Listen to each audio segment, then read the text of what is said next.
Hey everyone, and welcome.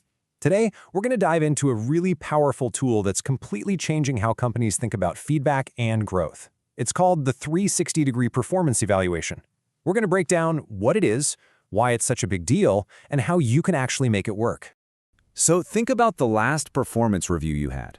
Chances are it was just you and your manager, right? Just one person's perspective.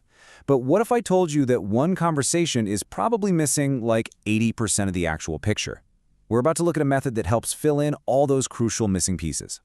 But before we jump into the solution, we really need to get our heads around the problem. And honestly, it's bigger than you might think. Getting performance management wrong isn't just a missed opportunity for someone's career growth. It can be seriously risky business. Yeah, you heard that right. When performance reviews aren't fair, structured, and in line with labor laws and all that corporate governance stuff, the consequences can be pretty severe. This isn't just some internal HR thing. It's a real legal and ethical tightrope you're walking. Now, check out how these consequences just snowball. You're not only looking at substantial fines and potential legal action, you're also risking massive damage to your company's reputation, which, as we all know, can completely tank investor and customer trust. And that's way, way harder to get back. So the stakes here are incredibly high. So how do we dodge all these risks and actually build a better, more effective system? Well, this is where the modern solution comes in, the 360-degree evaluation. It's specifically designed to build that more complete and, frankly, more accurate picture of performance. And this just lays it out so clearly. The traditional review is totally top-down. It's a one-way street, and it's super vulnerable to one person's biases. The 360-degree review, though, is a whole different ballgame. It brings in multiple perspectives for a truly holistic view. It pretty much democratizes feedback, making the whole process fundamentally fairer. So what is it, exactly? Well, it's a system that gathers feedback from every possible angle. From your boss, your teammates, the people who report to you, and sometimes even from customers or clients. And on top of all that, you do a self-assessment too. It's not just about what your manager thinks anymore, it's the full circle. Okay, so we know what it is. Now let's get into why it's such a game changer. The benefits go way beyond just getting a fair review.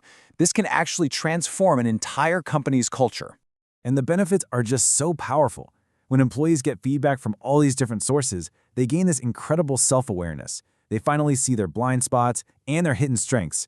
This whole process naturally reduces bias, it encourages better teamwork, and it starts to build a culture of real transparency. You can even think of the final report as a kind of personal SWOT analysis, giving you a clear roadmap for what to work on. All right, I know what you're thinking. This sounds great, but how in the world do you actually do it? It might seem a little overwhelming, but you can break it down into a clear 9-step plan. So let's walk through it. So the first 5 steps are all about building a solid foundation. You start with step 1, define your goals. Is this just for employee development, or is it going to affect pay and promotions? Step 2, you have to decide what skills and behaviors you're actually going to measure. Then for step 3, you choose who's going to give the feedback. Step 4 is huge. You have to communicate the why behind all this to build trust. And then, step 5, you pick the right tool to make it all happen. And that tool you pick is absolutely critical. Using a platform that guarantees confidentiality, like SurveyMonkey for instance, is a must. Let's be real, anonymity is the secret sauce here. It's what encourages people to give honest, truly constructive feedback, mixing both scores and written comments. Okay, once that foundation is in place, it's time for action. Step 6 is training. You can't skip this. You have to teach people how to give feedback that's helpful and specific, not personal. Then in step 7, you actually launch the survey and collect all the data. Step 8 is the analysis phase where you pull it all together. And that leads to the final step, step 9, taking action, whether that's more training or, in some cases, disciplinary measures. You know, that analysis in step 8 can feel like you're drowning in a sea of data. This is where modern AI tools are, frankly, a lifesaver. They can sift through all that information, spot patterns, highlight key strengths, and pinpoint development areas way faster than a human ever could, turning all that raw feedback into clear, actionable insights. And that brings us to what is without a doubt the most important part of this entire thing. Collecting all this great feedback is completely pointless if you don't actually do anything with it. So let's look at how you turn data into real, meaningful action. Okay, so you've done all the work. You ran the process, you've got the reports. The big question is, now what? That feedback is only as valuable as the action plan that comes next. It has to lead to a clear path forward for the employee. So the data will usually point you down one of two roads. The first, and hopefully the most common one, is the developmental path. This is all about growth, retraining, and investing in that person's success. It often involves creating a performance improvement plan, or a PIP, with clear goals. The second path is disciplinary, and that's for those cases where underperformance is a serious issue that needs formal intervention from HR to uphold company standards. And this quote really gets to the heart of it.